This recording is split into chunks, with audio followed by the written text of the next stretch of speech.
नमस्कार। इस दिल से के एपिसोड में हम राष्ट्रपति जी का अभिभाषण होता है जो सालाना होता है, उसके बारे में चर्चा करेंगे। अभिभाषण कैसा होना चाहिए, कैसा है, उसके बारे में बात करेंगे। मैं भी कई वर्षों से मेंबर ऑफ पार्लियामेंट हूँ और मैंने कई ऐसे अभिभाषण सुने हैं, यूपीए सरकार के वक्त के और आज भी।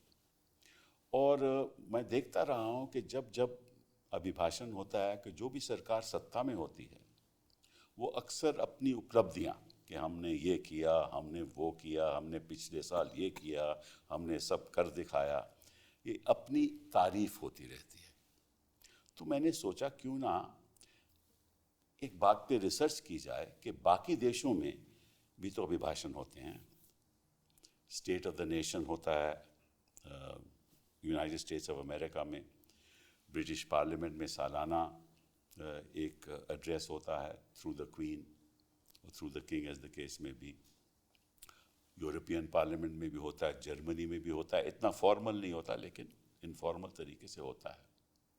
तो वहाँ जो ट्रेडिशन रही है वो ये है कि लोग जो पिछले साल हुआ उसमें तो थोड़ी बहुत बात करते हैं, लेकिन क्योंकि जो पिछला साल है वो तो बीत गया, अगले साल में अब क्या वो करेंगे उसके बारे में अक्सर चर्चा होती है। उनकी पॉलिसी क्या रहेगी। अभी मैं बाइडेन जी का सुन रहा था 2024 का, तो उन्होंने कहा अबॉर्शन राइट्स के बारे में उन्होंने बात की।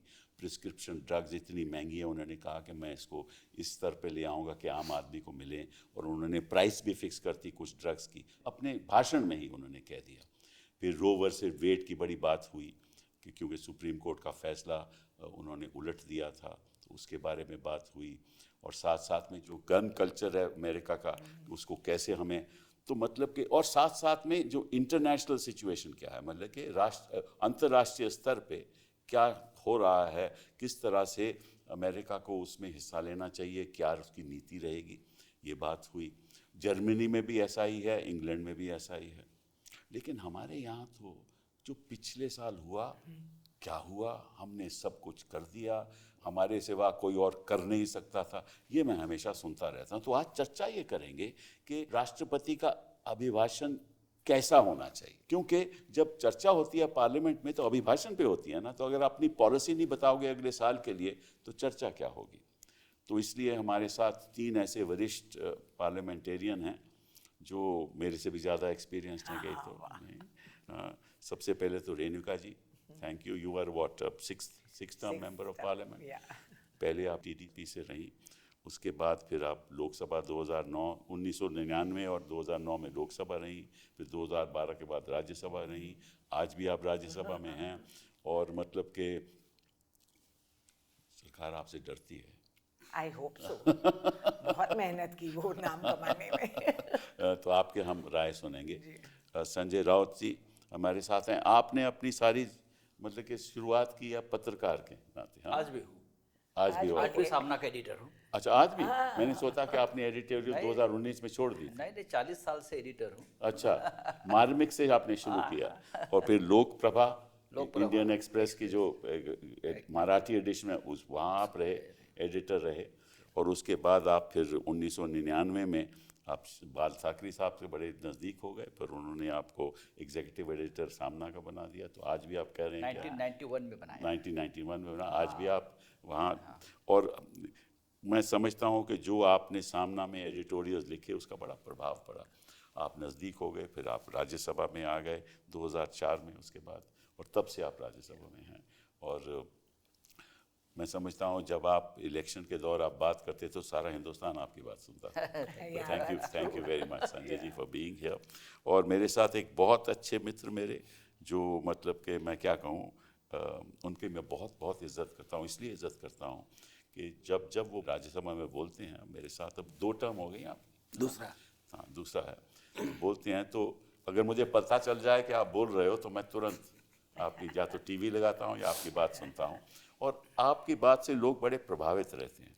And you are always been on the right side of history, क्योंकि आपने सोशल वर्क में बड़ा काम किया, आप टीचर रहे, आपने यहाँ से डॉक्टरेट भी किया, सोशल वर्क के ऊपर डॉक्टरेट किया, अभी आप पढ़ाते भी हैं, प्रोफेसर भी हैं।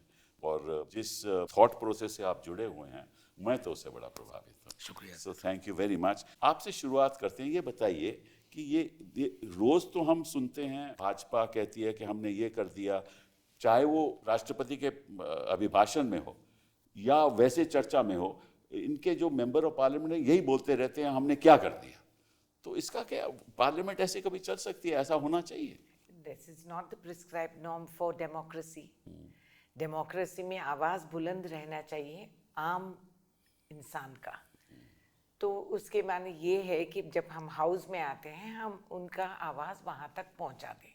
अब सरकार is on a monologue, there is no dialogue. तो वो मोनोलॉग में बताते मी माई सेल्फ एंड आई यही चलते रहता है, उनकी very limited scope with blinkers on. So it's very unfortunate. जब लोग राष्ट्रपति के तरफ देखते हैं तो ये उम्मीद रखते हैं कि उनको समझ में आएगी कि राष्ट्रपति उनकी गरिमा रखते हुए सच बताएंगे। हर सरकार में हर भला तो नहीं हो सकता, कभी बुरा भी हो सकता, जैसा कुंभ में हुआ आज के दिन। जी हाँ। कुंभ में हमारे देशवासी मर गए। आज के दिन करीब 100 कुछ लोग को वापस उसके बारे में चला गया। प्रधानमंत्री जी ने कुछ नहीं कहा? नहीं, एक बात, आंकड़े नहीं दे रहे हैं। जब आंकड़े नहीं देते हैं तो सबसे बड़ी नुकसान ये होती है कि राष्ट्रपति का भाषण में भी सच नहीं सुनाई देता। तो आम इंसान, आम भारतवासी को दिल में एक घबराहट, उनकी जहन पे एक शक आ जाएगी कि हमें कभी भी सच, कौन से स्तर पे हमें सच सुनाई देगी, कैसे जाने कि ये देश किस दिशा में जा रही है, भविष्य हमारा क्या होगा। बेरोजगारी में हम मर रहे हैं, बुजुर्ग माँ बाप आज भी कमा रहे हैं मजबूरी में, क्योंकि बच्चे नौजवानों को पढ़ा लिखा के शिक्षित कर रहे हैं, मगर नौकरियां नहीं है, उम्र बढ़ जा रही, शादियां नहीं हो रही। वो तो ठीक बात आपकी कह रहे हैं, बट मैं तो जो चर्चा जो हमारी हम जो चाहते हैं कि आपके हिसाब से प्रेसिडेंट्स एड्रेस में क्या होना चाहिए, एक सच होना चाहिए। कम से कम बुनियादी बात यह है कि एक सच बताइए और देश किस दिशा में जा रही है बताइए, इर्द गिर्द में क्या होने वाला है बताइए, उनकी नीतियां क्या हैं, उनकी नीतियां क्या है, उनकी सोच क्या है। मगर ये तो होता ही नहीं। एक लेपा पोती, cover up, constantly brushing under the carpet and denial of the truth. आप सच नहीं बोलेंगे ठीक है, मगर जो सच है उसको भी आप मना कर देते हैं, वो अफसोस की। संजय जी ये बताइए कि सुना है कि आज प्रधानमंत्री जी ने अपने जवाब में बलराज साहनी की बात की, लता मंगेशकर की बात की, इसका क्या ताल्लुक है हिंदुस्तान के भविष्य? हिंदुस्तान के भविष्य के या वर्तमान के बारे में तो कोई ताल्लुक नहीं रखता है। राष्ट्रपति जी का भाषण है, इस भाषण में भी इस विषय का कोई जिक्र नहीं है। बिल्कुल बिल्कुल। अगर राष्ट्रपति के भाषण में ये कोई बात होती और प्रधानमंत्री रिप्लाई दे रहे हैं तो हम समझ जाते, लेकिन 50 साल पहले, 60 साल पहले की बातें गड्ढे में से निकाल देते हैं और झूठ बोलते हैं। मैं महाराष्ट्र से हूँ, मैं मुंबई से हूँ, ये दोनों बातें मुंबई से जुड़ी हुई है। अच्छा। एक तो बलराज साहनी बहुत बड़े कलाकार थे, जी हाँ। और सिर्फ कलाकार नहीं थे, वो एक बड़े एक्टिविस्ट थे। बहुत बड़े देश के आंदोलन में उसका हिस्सा रहा है, कम्युनिस्ट मूवमेंट में उनका हिस्सा रहा है। बलराज साहनी को कांग्रेस के पार्टी ने अरेस्ट किया, अच्छा, और जेल में रखा। जी हाँ। मैं आपको बता, बलराज साहनी जरूर जेल में थे, लेकिन बलराज साहनी दुखी नहीं थे जेल में रहने से। अच्छा। बलराज साहनी एक हलचल फिल्म उस वक्त बना रहे थे, लगता है कि आसिफ। अच्छा। उस फिल्म में बलराज साहनी जेलर का रोल उनके लिए आया था। जेलर। अच्छा अच्छा अच्छा। तो उनको वो बोल रहे थे कि मैं जेलर किस तरह से काम करता है, उसका रुतबा क्या होता है, मैं देखना चाहता हूँ और जेल में जाऊंगा मैं। अच्छा।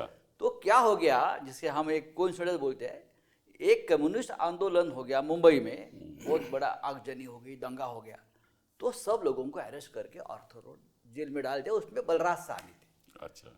पुलिस को मालूम नहीं था ये बलराज साहनी है। उसमें कांग्रेस पार्टी सरकार का कोई रोल नहीं है। अच्छा। के आसिफ उसे मिलने आया, अरे बलराज साहनी अंदर है। तो बोला अभी आप तो अंदर है भाई, तो आप जेल देख लेना।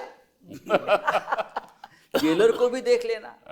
और ये हुआ कि दर दिन शूटिंग के लिए ऑर्थो रोड जेल से बलराज साहनी बाहर जाते थे, उसको भेजा बताइए, ओ, ये ऐसे। बनावटी बातें पूरी सुना। शूटिंग हाँ। वो जेल से अप डाउन करते थे और सरकार ने उसको पूरी सहूलियत दी थी। ओ, तो ऐसे। क्या है, प्रधानमंत्री को भी इतिहास समझ लेना चाहिए। बलराज साहनी क्या है ये पहले आप समझ लीजिए। दूसरी बात, एक कही आज लता मंगेशकर के जो भाई है हृदयनाथ मंगेशकर, बड़े बड़े आर्टिस्ट है, संगीतकार है, हम उनका बहुत आदर करते हैं। अब उनके बारे में बात कही अच्छा। कि हृदयनाथ मंगेशकर, नाम नहीं लिया, लता मंगेशकर के भाई। हाँ, हाँ, करेक्ट। याद भी नहीं होगा।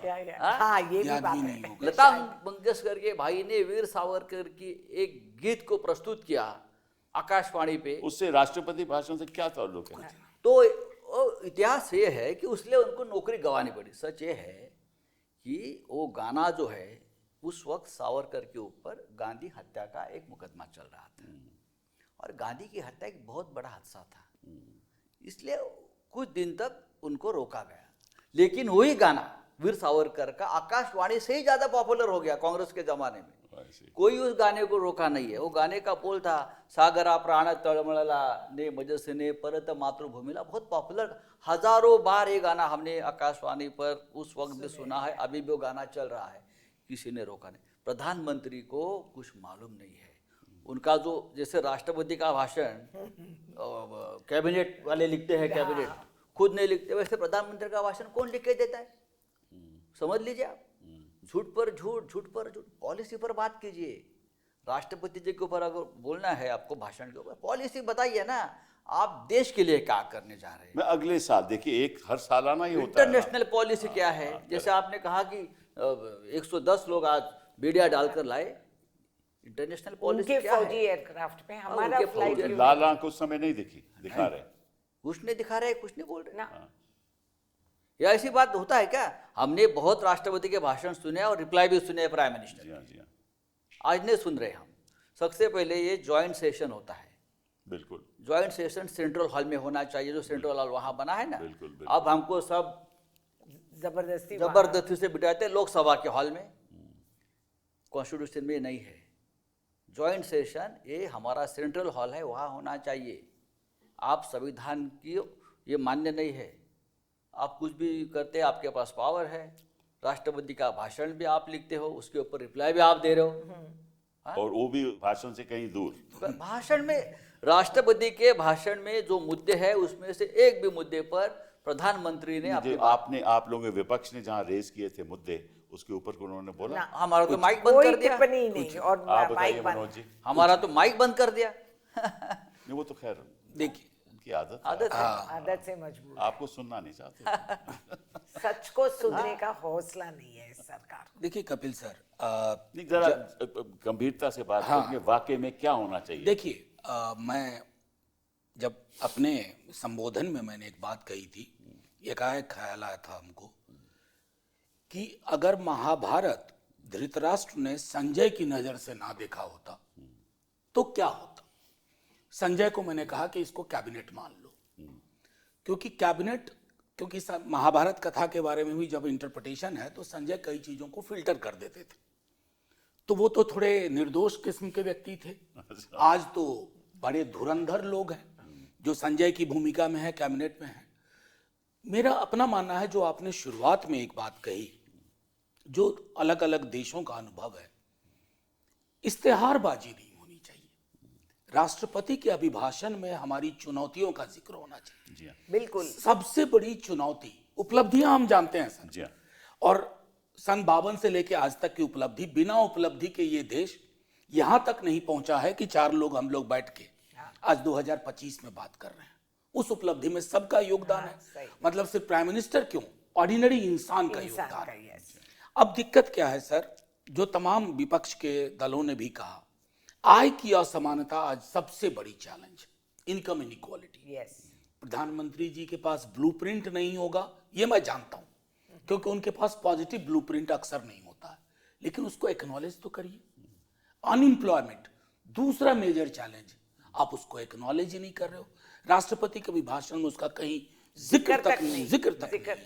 सामाजिक सौहार्द तकसीम के बाद आज न्यूनतम सूचकांक पे है इंटर कम्युनिटी रिलेशन। आप उसका जिक्र नहीं करते हो, बल्कि आप डॉग विसिल पॉलिटिक्स का इस्तेमाल करते हो। मतलब कोई रिफॉर्म करना है वक्त जैसी चीज में यूसीसी के लिए, उसको भी आप डॉग विसिल पॉलिटिक्स का औजार बनाते हो। तो मेरा सिर्फ ये कहना है कपिल सर कि राष्ट्रपति के अभिभाषण की परिपाटी थोड़ी बदलनी चाहिए, कल को कोई भी सरकार कोई भी बिल्कुल हो, बिल्कुल। कोई मेरा एक मानना है कि लाउड थिंकिंग है। Is it possible that opposition and treasury benches sit together, provide pointers to honourable president, और ऑनरेबल प्रेसिडेंट का ये डिस्क्रिशन हो to विदाउट accept फियर और फेवर कि वो पिक एंड चूज करे, उसके बाद वो that shall be the collective will of the nation. अगर ये हो पाए, ये तो मुश्किल होगा, लेकिन इतना ज़रूर होना चाहिए कि ऐसे अभिभाषण में अगले साल ये सरकार क्या करने जा रही है, क्या लक्ष्य होगा, और किस मुद्दों के बारे में। एक मिनट में एक बात कह के खत्म करता हूं। अगर आप पीछे ज्यादा नहीं जाऊंगा, 5 बरस का राष्ट्रपति का अभिभाषण ले लीजिए, मैं आपके माध्यम से यह चैलेंज करता हूं 70% चीजें रिपीट। हाँ, मैं हाँ, अब मुद्रा योजना हर बार वही सुन रहा हूं। वही तो कह रहा हूँ। और ये तो छोड़िए, भाषण की बात छोड़िए, अभिभाषण की बात भी छोड़िए, जब भी किसी भी इशू पे डिबेट आती है पार्लियामेंट में, वही बात दोबारा जाती है। इनका तो प्री जो उनकी रिकॉर्डेड उपलब्धियां कैसेट हैं है। वो तो हमें मालूम ही है। एग्जैक्टली। हाँ, कांग्रेस और ने देश के क्या आपने किया जो- नहीं, हाँ, हमने नहीं, क्या नहीं, किया, एक बात मानना पड़ेगा और तारीफ भी करना चाहिए प्रधानमंत्री को।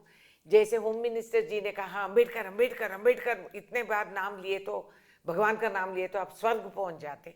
ये लोग को भी हमें तारीफ करना चाहिए कि उठते कांग्रेस कांग्रेस कांग्रेस जपते रहते हैं, और इनको कांग्रेस का कुछ अच्छा ही नहीं, जिस बुनियाद पे उतना आज वो कांग्रेस बातें वाले कर भी रहे हैं। कांग्रेस का नाम नहीं लेते हाँ हाँ जितना ये लेते हैं।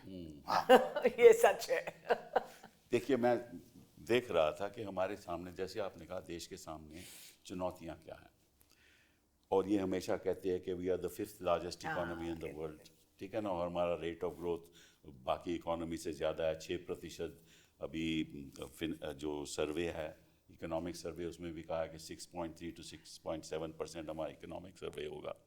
लेकिन रियलिटी क्या है, मैं आपको बताऊं कि if you compare our growth, our per capita income, these BRICS countries, yes, Russia की पर कैपिटा इनकम $14,000, चाइना की per capita income $13,000, south Africa भी पर कैपिटा इनकम $7,000, और ब्राज़ील की इनकम $11,000, और हमारी पर कैपिटा इनकम जो 2022-23-24 की है $2,540।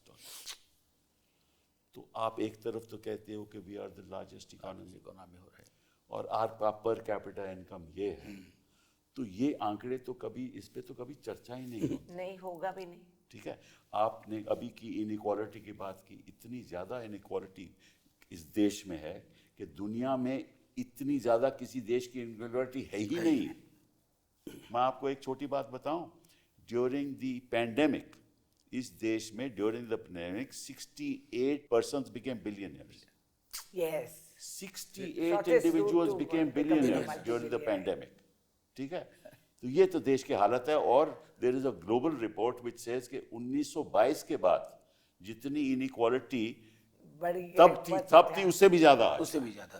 भाई उस पे कोई चर्चा नहीं, ना इक्वालिटी पे चर्चा, ना शिक्षा पे चर्चा, ना स्वास्थ्य पे चर्चा, किसी चीज पे चर्चा नहीं। आपको बजट में कट्स हैं, नहीं, वो ये चर्चा सारे होने नहीं इसमें देते ना। मंत्रालय में हम कट चर्चा है। बार बार मांगते हैं।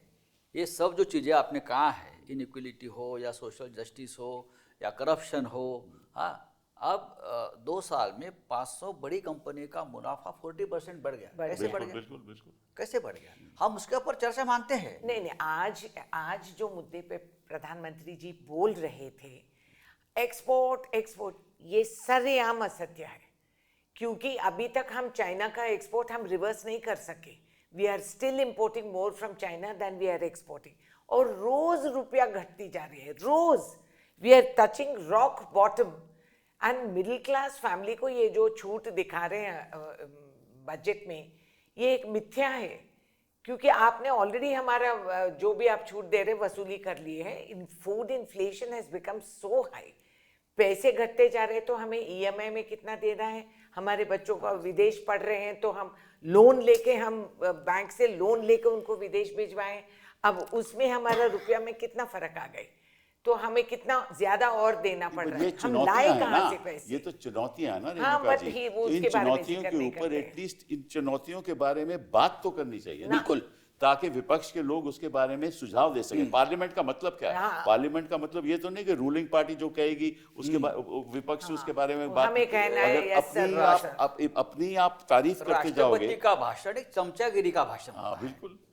आप बोलेंगे, फिर वहाँ के जो सत्ताधारी पार्टी के लोग चमचागिरी करते रहेंगे, चमचागिरी करते टेबल रहेंगे। तपतपाते कोई अगर एक बात सच रखने जाएगा तो उसका भाषण बंद करा देंगे, प्रधानमंत्री आएंगे वो बड़ी चमचागिरी करेंगे। हाँ बिल्कुल तो बिल्कुल। ये राष्ट्रपति भाषण का मतलब नहीं है। आप पंडित नेहरू जी से लेकर नरसिंह राव तक के भाषण में, मनमोहन सिंह जी का भाषण देखिए, हमेशा in the interest of nation, in the interest of public, ये मुद्दे उनके भाषण। कांग्रेस को हमने हराया, हम कांग्रेस को वापस हराएंगे, राहुल गांधी ये उसको भी है, हराएंगे, वो है। ये प्रियंका गांधी, ये सोनिया जी, ये फिर क्या बेटी भाषण है? बचाओ। मैंने तो आज तक कभी नहीं सुना जब मनमोहन सिंह जी डॉक्टर साहब हाँ। हमारे प्रधानमंत्री थे, बीजेपी के बारे में ऐसे ऐसे नेवर, एक गरिमा मर्यादा। चुनाव होता है, चुनाव चला जाता है, वो पार्लियामेंट के बाहर का मुद्दा है। बिल्कुल। ये थोड़ी आपके प्रेसिडेंट के भाषण का रिप्लाई का मुद्दा है। ये तो चुनाव personal चलता है ना, चुनाव है बाहर है, पार्लियामेंट के बाहर है। आप अंदर एक बार आ गए तो आप देश की पॉलिसी के ऊपर, प्रजा के ऊपर, जनता के ऊपर, समस्याओं समस्याएं के क्या ऊपर है? आप उनके ऊपर बात करनी चाहिए। 60 साल पहले क्या हो गया, 50 साल पहले क्या हो गया, हाँ, नेहरू जी, फिर गांधी जी, ये क्या है? ये भाषण होता है प्रधानमंत्री का, कोई डिग्निटी नहीं है उसमें।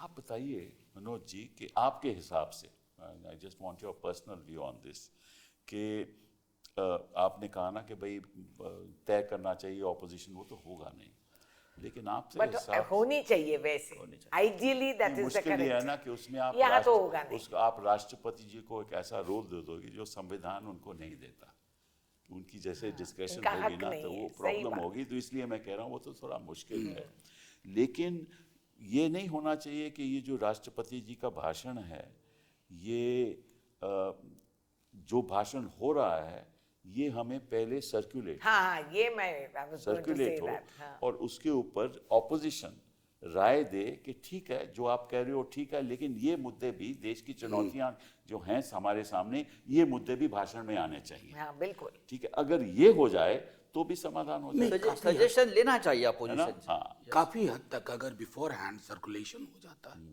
तो उससे क्या होगा ना, जैसे मैं मानता हूं कोई भी राष्ट्रपति रहा हो, किसी भी पार्टी का उसका बैकग्राउंड हो, लेकिन जब आप उतने बड़े विशाल महल नुमा घर में रहते हैं तो आप एक तन्हाई के भी शिकार होते हैं, बिल्कुल बिल्कुल। और वो तन्हाई में भी आप खबरें देखते हैं।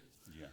अगर राष्ट्रपति जी को वो डिस्क्रिशन हो, कैसे होगा मैं नहीं जानता हूं, वो डिस्कशन मुश्किल है। वो डिस्क्रिशन अगर हो कि वो मणिपुर, मतलब वो खुद नहीं तो हम रेज कर सकते हैं ना, विपक्ष अगर विपक्ष को ड्राफ्ट देंगे तो विपक्ष मणिपुर की बात कर सकता है। नहीं, उसमें देखिए सर, वो के उसके लिए एटीट्यूड बहुत महत्वपूर्ण है कि सत्ता पक्ष का एटीट्यूड एरोगेंस वाला है या सबको साथ लेकर चलने वाला है। जैसे अमेंडमेंट हम लगाते हैं, हाँ, अमेंडमेंट को अगर एक्सेप्ट किया जाए, क्योंकि अमेंडमेंट हम ऐसा नहीं लगाते हैं जिससे कि सरकार गिर जाएगी। अमेंडमेंट के लिए अगर खुले मन से उस पर बात होगी तो उससे भी राष्ट्रपति जी का अभिभाषण, ऐसा कोर्स करेंगे। हाँ, इट शैल बी एनरिच्ड। नहीं, आइडिया है कि भाई जनता को पता लगना चाहिए कि भाई देश के वास्तव सामने क्या समस्या है? क्या है। आप रही हैं फैमिली वेलफेयर मिनिस्टर रही हैं ना, चाइल्ड जी, जी, वेलफेयर। I was a- मैं आपको कुछ आंकड़े देना चाहता हूँ कि मैलन्यूट्रिशन Malnutrition, आप जानती हैं stunting। कि NHFS का सर्वे है, 5th सर्वे, वो कहता है कि हिंदुस्तान में 35% बच्चे स्टंटेड हैं एक्चुअली और 19.3% वेस्टेड हैं हाँ, सही। और 32% अंडरवेट हैं, which is the highest in South Asia, and half the women in India, that is 53%, are anemic, which is the highest in South Asia and amongst the world. Yes. और Even इसके बारे smaller में तो बड़ी countries- भारी समस्या, हाँ भारी समस्या है ना, इसके बारे में होना, दिस इज हमारे भविष्य की बात है, कोई बात ही नहीं करती। You want us to produce 3-3 बच्चे ना बोल रहे थे। सिफारिश यही दिया गया है महिलाओं को कि आज के दिन यहाँ तक आके हमारी job is only to produce children, ये कहा जा रहा है, ये सरकार और उनके अलाइज के द्वारा। तो अगर हमें बच्चे पैदा करना है तो माँ तो पौष्टिक रहे, खाना के लायक हो, तो वो उनकी एक और स्वास्थ्य बात ठीक बताऊं, रहे। एक UN food and agriculture FAO का एक रिपोर्ट आई है जुलाई 2024 में। India is the home to 194 million, that is almost 20 crore undernourished people, the highest in any country in the world. Smaller nations than आज, जो इर्द गिर्द में अपने हमें नेबर्स हैं, मतलब कि छोटे ऐसे हैं, उनकी इन इंडेक्सेस बातों हैं पे हायर। इन बातों पे चर्चा कैसे ही नहीं चर्चा होती हो? है। होगा नहीं। बल्कि मैं बताऊं सर, अब ये एक स्वाति नारायण ने काम किया था। बांग्लादेश, मतलब आज वहां की या। पॉलिटिकल स्थिति जो भी है, खैर, वो अलग बट है। On human indicators, on these kind of हाँ, they are, they much have better. done extremely Yes, well. yes, yes. I think We don't Egypt stand has anywhere. wiped out malnutrition. Egypt has wiped out malnutrition with our मतलब produce. उन्होंने शौचालय बनाए तो उनके कोई भी PM रहे हो उसको हर जगह बखान नहीं किया, क्योंकि ये बेसिक चीज है, बिल्कुल, बिल्कुल। And the government addressed it. That's right. Basic need, yeah. नहीं, ये बात, ये मैं मोदी जी की ये बात मानता हूँ कि ये जो उन्होंने शौचालय की बात शुरू की, अच्छी बात है। अभी भी हाँ, हमने कब condemn किया देखिए, उसको? जब तक आप अपोजिशन से खुले दिल से बात नहीं करोगे तब तक सबका साथ सबका विकास कैसे होगा? ये नहीं होगा। आपको चाहे अपोजिशन में कोई भी हो, कल आप भी हो सकते हैं। सरकार ने ऐसे मामले में अपोजिशन से संवाद, डायलॉग रखना चाहिए, बिल्कुल। तभी ये सबका साथ और सबका विकास वाला नारा जो है मजबूत होकर आगे जाएगा। नहीं तो राष्ट्रपति एक पार्टी के हो गई है, सरकार देश की नहीं हो रही है। नहीं, अफसोस की बात। हाँ, राष्ट्रपति पूरे देश के होते, प्रेसिडेंट पूरे देश के हैं। एक पार्टी के प्रेसिडेंट नहीं बनते। आजकल 10-15 साल में हम देख रहे हैं एक पार्टी के प्रेसिडेंट है। जो पार्टी कहेगी, पार्टी की आवाज राष्ट्रपति है। राष्ट्रपति जी के पास वित्त मंत्री जाएंगी, उसको क्या क्या दही और चना खिलाएगी, रोज मीठा।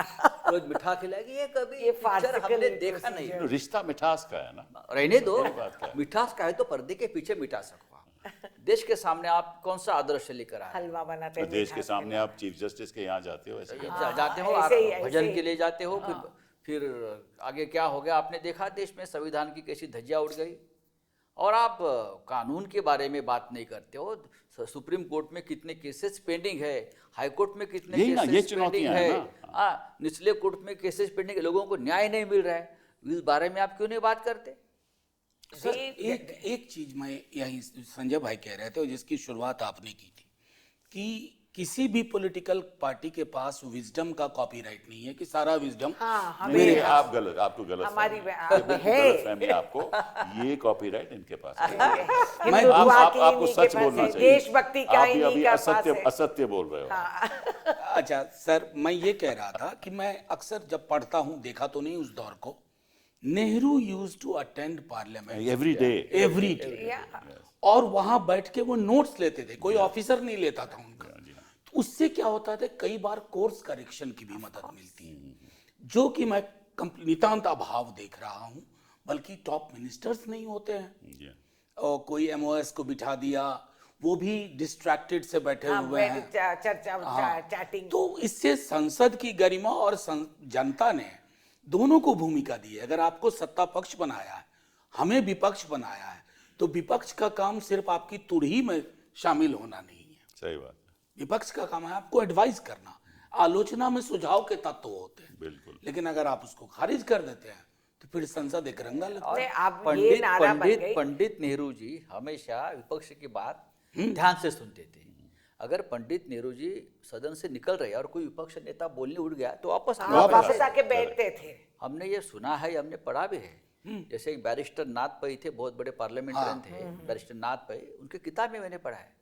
बार बार जब मैं उठता था और नेहरू जी अगर बाहर निकल रहे थे तो मैं खड़ा होता तो नेहरू जी आकर बैठते थे, मेरी बात सुनकर बाहर जाते। वाजपेयी जी की तारीफ करते वाजपेयी थे। जी की है, ऐसे बहुत से, राम मनोहर लोहिया जी की बात भी सुनते थे। सबकी बात नेहरू जी या प्रधानमंत्री सुनते थे। लेकिन ये पहली बार मैं देख रहा हूँ कि प्रधानमंत्री का दर्शन के लिए हम तरस रहे हैं। कभी अरे 10 दिन हो गए, प्रधानमंत्री कहाँ है, कब आएंगे, इतनी कब बड़ी उनका हादसा दर्शन हो गई। होगा।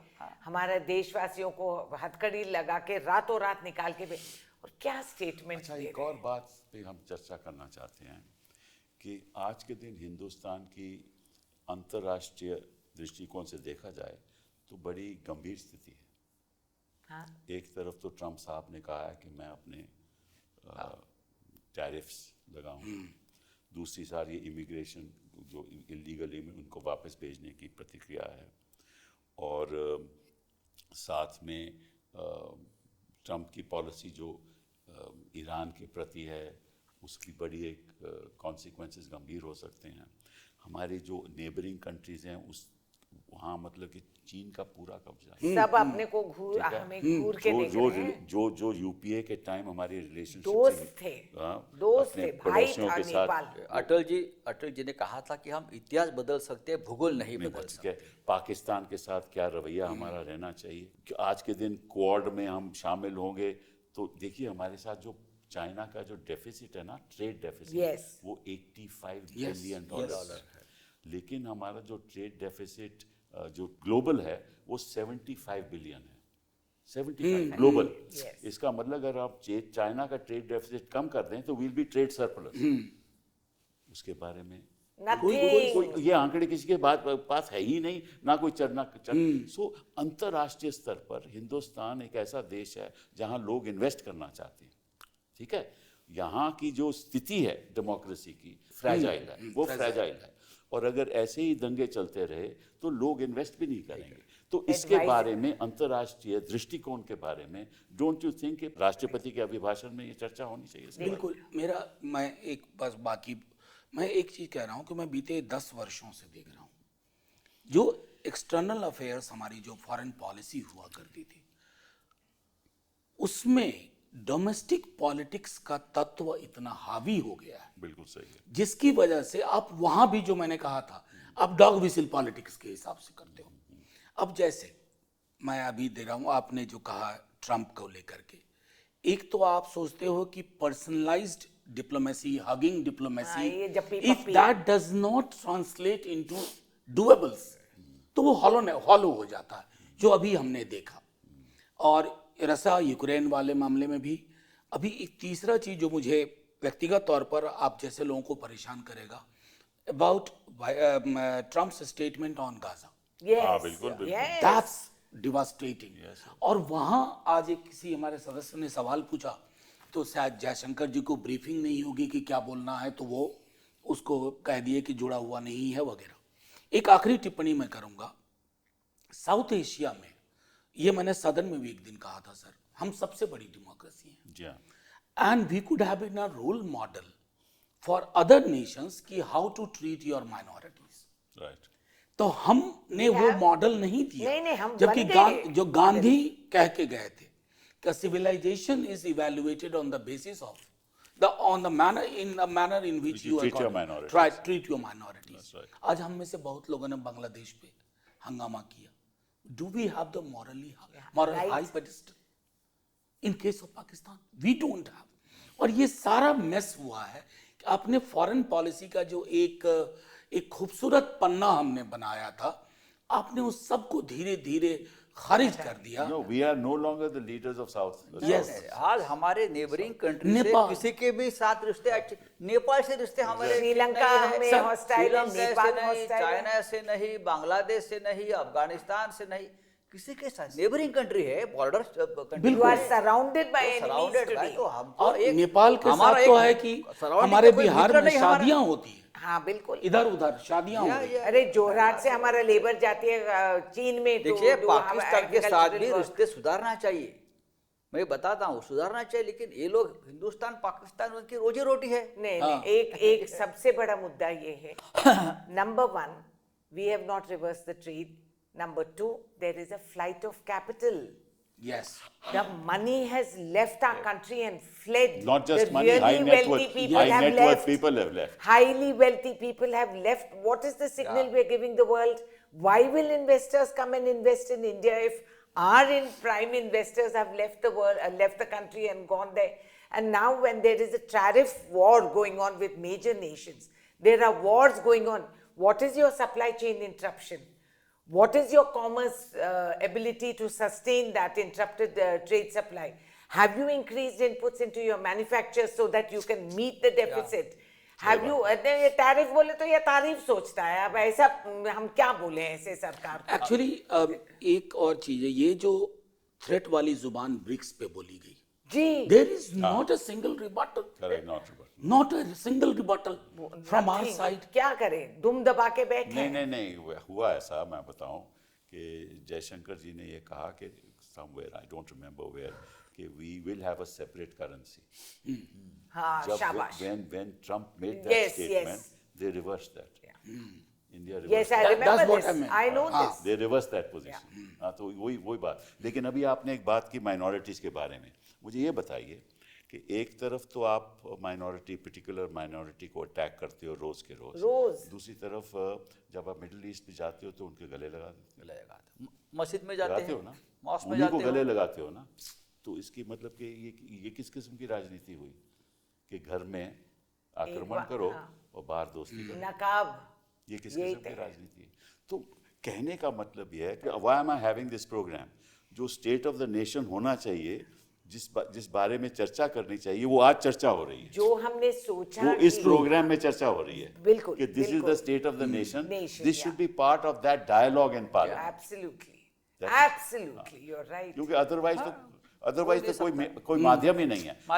मीडिया खरीद के आप बात करिए मीडिया के बारे में, क्योंकि आप तो मीडिया के अरे मीडिया का हूँ, लेकिन हमारे जैसे बचे खुचे लोग हैं जो खुद का मीडिया चला रहे हैं और फाइट कर रहे हैं बचने के लिए। वो हमको भी, अगर उनके हाथ में होते तो हमको भी खरीद लेते, हमारा अखबार भी बंद कर देते। लेकिन कुछ लोग हैं हमारे जैसे जो चला रहे हैं। नहीं तो आपको एक और रास्ता दिखाएंगे, जेल भेज देंगे। नो हमको जेल भेज दिया ना। हाँ, तो इसीलिए मैं कह रही हूँ, हम तो जेल इसलिए तो गया ना कि मैं लिखता हूँ, मैं बोलता हूँ, मैं काम करता हूँ उनके बारे में। संविधान के हक से आप तो बोल रहे हमको हैं। जेल भेज दिया। लेकिन आज मीडिया इतना डरा हुआ है, बिल्कुल सही है। इतना डरा दबे हुआ हुए हैं, मीडिया। ये बोलते हैं इमरजेंसी में ये हो गया, इमरजेंसी में, अरे तो रोज इमरजेंसी में कुछ emergency। नहीं था। हम भी इमरजेंसी में थे, हमने इमरजेंसी देखी भी है। इमरजेंसी में हमारे मार्मिक को भी ताला लगाया था, जी हाँ, हमारे अखबार को भी ताला लगाया सही था, बात। लेकिन हमने उसका इशू नहीं किया। कुछ बातें थी, लग दिया, हमने दूसरे जगह से हमारा अखबार निकाला, चलता रहा। लेकिन आज इतना डरा हुआ मीडिया, इसलिए कि आज का जो मीडिया है वो रामनाथ गोयनका जैसा मीडिया नहीं है। नहीं है, यू आर राइट। जो होगा वो देखा जाएगा। जर्नलिज्म जो करे से करने वाले लोग थे। आज आधे मीडिया वाले, एक कोल कॉन्ट्रैक्टर्स है, एक कोल की माइंस है, उसके ये उद्योग है, तो डरे हैं, बिजनेसमैन है ये, और सीधा conflict of interest। ये सब सब्सिडरी कंपनीज है, अखबार चला रही है, चैनल चला रहे हैं। ये तो उनका इसके बारे में भी चर्चा होनी चाहिए। कहाँ है अब मीडिया, है कहाँ, मुझे चर्चा बताइए। कहाँ कर रहे हैं? और आधा से ज्यादा मीडिया तो ये लोगों ने खरीद लिया है। बिल्कुल।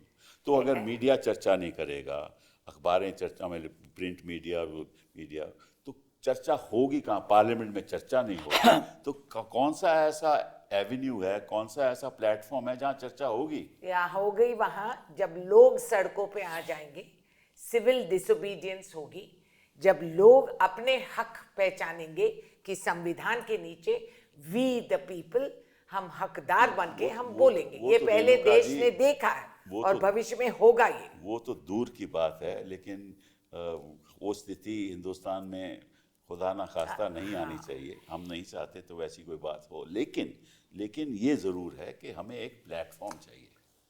नहीं सर, ये अगर शुरुआत- पार्लियामेंट वो प्लेटफॉर्म नहीं है तो देश के प्रधानमंत्री जी हमें ये बात बताएं, वो कौन सा प्लेटफॉर्म है जिसके बारे में हम देश के चुनौतियों के बारे में चर्चा करें। सर, सीमाओं पे किसान आंदोलन किए, एक लफ्ज तक कहाँ है मीडिया में? उनका वो बेचारा मीडिया मर ने- रहा है नेता। हाँ, डलेवाल। कुछ नहीं। धन्यवाद। आंध्र प्रदेश में 2 साल चलाए, आप किसी को पता नहीं, नेशनल मीडिया ने एक तस्वीर नहीं छाप सकी। इतना structured resistance which through out the local government. और कुंभ में जो हादसा कुंभ हुआ में जो, यही है। तो मीडिया तो नहीं दिखा रहा था। और जब आपने कहा कि इतने लोग बंद कर दिया, आपने बंद कर दिया, बंद कर दिया, ये तुरंत कैसे? मेरा माइक ही बंद कर दिया। तो क्या कहा था आपने? मैं इतना ही बोल रहा था कि भाई वहाँ 30,000 कैमरे लगे हैं, सीसीटीवी फुटेज हाउ निकालो। Do you not know? और कितने लोग मर गए लोगों के सामने, मुझे लगता है 2,000 लोग मर गए। ऐसे बोला आपने? तुरंत बंद कर दिया। हाँ, 2000 का आंकड़ा निकला मेरे मुंह से कि मैं सुनता हूँ 2000 लोग मरे। नहीं, तो कभी इतिहास में नहीं कितने लोग डुबकी लिए, इसका आंकड़े हैं आपके पास। कितनी बार लिए, हाँ लिए, ये भी आंकड़े हैं ये आपके भी पास। और जो नहीं डुबकी लेता होगे भी आंकड़े उनके भी हाँ, आंकड़े है, हैं कि ये नहीं गया, वो नहीं गया। हाँ, correct। मगर कितने मर गए ये हम नहीं बता बात सकते। है ना। वो खड़गे इलेक्टोरल साहब ने बॉन्ड भी के कहा था। जैसे, इलेक्टोरल बॉन्ड के जैसे हम टेक्नोलॉजी में हाँ हूँ, ये सब कुछ है, मगर आपको पता ही और नहीं ये कि माइक कितने बंद करने रुपए आ वाले गए। कौन है? हमारे राज्यसभा के चेयरमैन है, डिप्यूटी स्पीकर, डिप्यूटी चेयरमैन, जो कभी हमारे साथ बैठे थे, वही हमारे मूवमेंट में काम किया है, वो जब ऊपर जाकर बैठता है, उनके साथ गया तो पूरे बदल जाते हैं उनका सोच। ऐसा कैसा चलेगा? अरे वो भी क्या करेंगे, वो भी यस सर नो। मुझे आश्चर्य हुआ कि बाबा ठीक है। यही बोलते हैं। मतलब के देखिए यहाँ ईडी इतना मतलब के बियॉन्ड देयर अथॉरिटी काम कर रहे हैं, सीबीआई कर रही है, जुडिशरी का हालात ठीक नहीं है, उस पर भी कोई चर्चा नहीं है। नथिंग। तो किस चीज पे चर्चा है? यही उनकी उपलब्धियों के ऊपर ही चर्चा है बस, कि इन्होंने क्या क्या किया है। इन्होंने मैं और मैं, उसमें मैं आप भी नहीं और हम भी नहीं मैं। है। नो हम नहीं आप, मैं Me, myself and I. Correct. This is it. और आरएसएस इतना ज्यादा हावी हो गया है देश की राजनीति के प्रति। हाँ हाँ। उस पे अरे बहुत स्कूल बुक्स और आपकी बेसिकली आपकी आरएसएस बदल दिया। आरएसएस अपने को सांस्कृतिक संगठन कहती थी और उस संस्कृति के अलावा हर चीज में घुसपैठ करती। आज आरएसएस चीफ ने एक आदेश दिया है, आपको मालूम है? आदेश ये है, कोई हिंदी नहीं बोलेगा, इंग्लिश नहीं बोलेगा। अरे आज आदेश है आरएसएस चीफ हाँ का। तो मैं अभी- अभी तेलुगु आया है। बोलूंगी, क्या कर लेंगे? मैं तेलुगु बोलूंगी, मैं तमिल बोलूंगी, मैं कन्नड़ा बोलूंगी, इन्हें क्या कर लेंगे? देखिए वो ये जो इनका इंग्लिश एक- न बोलने का आदेश दिया है आरएसएस इनको चीफ ये चाहते हैं कि सभी लोग नरसिम्हा राव जी बने, क्योंकि वो सब कुछ बोल सकते हैं। पॉलीग्लॉट। ने। या। अब हम तो नहीं बन सकते ना भैया। ये तो बड़ी गंभीर स्थिति है। मेरा ख्याल the state of the nation is in peril. we are in deep distress and delusionary। एक मिथ्या फैला दिए हैं ये कि सब ठीक है। ठीक पूरे नहीं देश है। को डरा लिया है, डरा दे, लोगों को डरा दे। घर घर में जाकर आरएसएस के लोग डराते हैं लोगों को। वोटिंग जब चुनाव आता है तो 2 महीने पहले हाँ हाँ, धमकियां शुरू कर। घर घर में जाकर, बस्तियों में जाकर डराते हैं कि आप अगर हमको वोट नहीं किया तो मुसलमान छा जाएगी, मंगलसूत्र ले जाएंगे, तेरा भैंस ले जाएंगे। खुद ही और बोलते हमारे हैं। लोग भी डरने लगे हैं। पीएम बोलने लगे, PM ने बोला है भैंस क्या? मंगलसूत्र मुजरा। पता नहीं क्या और बोले। कल लोकसभा में कह रहे थे, कल या परसों, कि हम जहर की बात नहीं करते। भैया इससे ज्यादा जहर कहाँ है? हाँ? मतलब आपको तो जहर की खेती के अलावा कुछ आता ही नहीं। एक्नॉलेज करो कि जहर के उस्ताद हैं आप लोग। नहीं नहीं, ये सरकार इसी स्लोगन को लेके जाना है, तुम्हारा प्रयास और मेरा विश्वास, क्या बोलते हैं, मेरा विकास। तो दिस इज इट। ये सदर्न प्रधान- स्टेट्स में, कपिल जी, सारा सदर्न स्टेट्स में, केरल, आंध्रा, तेलंगाना, कर्नाटक और तमिलनाडु, हमारे जो पैसे 4.8%, हम छोटे स्टेट है तेलंगाना, आज के दिन 17 सांसद आते हैं वहां से, और हम 4.8% ऑफ द जीडीपी हम देते हैं। हमारे हर रुपया में 4 पैसे मिलते हैं हमें वापस, 4। सारा सदर्न स्टेट्स को पैसे नहीं देते हैं क्योंकि वहां कहीं भी इनकी राजनीति वो चली तो है, नहीं। वो तो हाँ, that's- this is that's going to very तो क्रिएट तरक्की कैसे फर्दर होगी? प्रॉब्लम। कहाँ चर्चा करें, किसको जाके पूछे? यही हम problem क्या है। भीख मांग रहे हैं? कोई क्या platform हमारा नहीं रहा। हक कोई नहीं बनती प्लेटफॉर्म है? नहीं रहा। कोई प्लेटफॉर्म नहीं रहा। नहीं है, उनकी जायदाद का हिस्सा नहीं दे रहे हैं ना, हम कंट्रीब्यूट कर रहे हैं, हमारी हक नहीं बनती है। और जो मतदाता है उसका जो वोट है वो वोट नहीं रहा। हाँ बिल्कुल। ये भी प्रॉब्लम है बहुत भारी। या। उसको खरीद लो, उसको डरा डरा दो, उसका दबा दो। इलेक्टोरल रोल से नाम कटवा मजहब दो, से पहचान के उनको पुलिस हटा को बोलो कि इसको धमकाए, उठा ले, रातों रात उठा ले। ये तो हिंदुस्तान की चुनाव में हो रहा है। और इसके पुलिस बारे में संस्था भी- कहाँ चर्चा करे आदमी? कहीं नहीं, कोई प्लेटफॉर्म दो। पुलिस संस्था का क्या बचा है आज के दिन? कोई पुलिस ऑफिसर आज के दिन अपने वो 3 ये अशोका ये माथे पे लगा के, कंधों पे लगा के घूमते थे बेचारे, उसकी वैल्यू रही नहीं आज के दिन। वो इनके गुलामी में, दबाव में आ गए। क्या करे पुलिस ऑफिसर? देश फिर एक बार गुलामी हो गया है। हाँ बिल्कुल, वो वो अंग्रेज विदेशी थे। गुलाम, अब स्वदेशी गुलाम। स्वदेशी गुलाम है और क्या है। देखो वोटर्स जो वोट करता है जनता, उनको एक प्रोटेक्शन हमेशा रहता था कि मैं वोट कर रहा हूँ, देश मुझे अधिकार गुलाम है। नहीं हुआ, संस्थाएं संस्थाएं गुलाम हो संस्था गई। है, या। देश संस्थाएं गुलाम देश में- जिंदा है और देश ये जब देश जिंदा जनता है और जनता इसको जब तक स्वीकार लोग नहीं करेगी। हाँ, जनता अगर स्वीकार नहीं करती है, देखिए ये देश ने बड़े बड़े मूवमेंट और आंदोलन देखे, नहीं तो देश हमारा गुलामी से बाहर ही नहीं आता। बिल्कुल बिल्कुल बिल्कुल। हमने बहुत से आंदोलन मूवमेंट किए हैं ना, अनेक विषयों पर के लोग आते हैं भाई, लेकिन लोगों को इस आजकल इतने डराया है। मगर भाई साहब मैं तो उम्मीद रखती हूँ घर घर तक हम डर सब उन्हीं के वारिस हैं जो इन देश की आजादी के लिए लड़े हैं। पहचाने लोग, नाम जानकारी जिनकी है और जानकारी जिनकी नहीं भी है, हम सब उनके वारिस हैं। तो वो वक्त आ गया है और आप मुझे जहाँ बताइए, हम भी सोच के ये लोगों ने कौन सी लड़ाई की है?